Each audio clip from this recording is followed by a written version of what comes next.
더욱 커졌습니다. 저는 오늘 사전투표제 폐지를 주요 내용으로 하는 공직선거법 일부 개정 법률안을 대표 발의했습니다. 사전투표는 2014년 투표율을 높이고자 처음 도입됐습니다. 하지만 도입 후 10년이 지나도록 투표율 상승에 대한 견인 효과는 불확실한 상황입니다. 오히려 소쿠리 투표로 대변되며 우리 투표제도의 후진성을 드러내는 대명사가 되었습니다.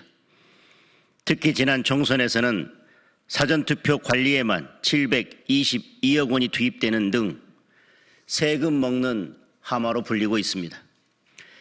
더구나 여러 제도적인 결함과 함께 선관위의 관리 부실까지 더해지면서 사전투표에 대한 국민의 불신은 더 이상 방치할 수 없는 상황이 되었습니다.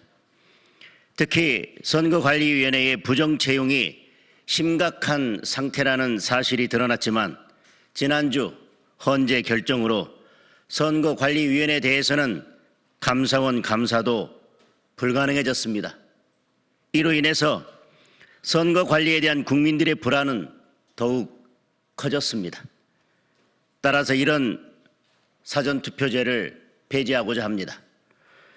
부재자 투표로 이를 보완하고 본 투표일을 연장해서 제 역할을 할 수 있도록 하면 국민의 뜻을 제대로 반영하면서도 보다 공정하고 투명한 투표 제도로 자리매김할 수 있을 것입니다. 특히 기존의 수요일에 치러지던 본투표를 사전투표와 같이 주말로 옮겨 금토일 3일 동안 치르도록 하면 투표율 상승도 기대할 수 있을 뿐만 아니라 투표관리 과정에서 드러난 여러 문제와 의혹들을 해소할 수 있을 것입니다.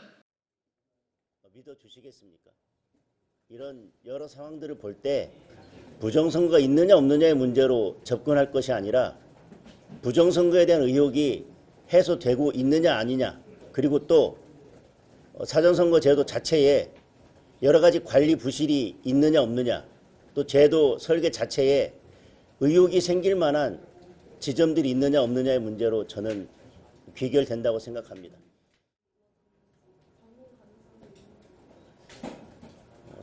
당 지도부의 입장은 이에 대해서 적극적이지 않은 것으로 알고 있고요. 다만 그 입장은 선관위 이 부정채용 관련된 문제 그리고 헌재 결정이 나기 이전의 입장으로 알고 있습니다.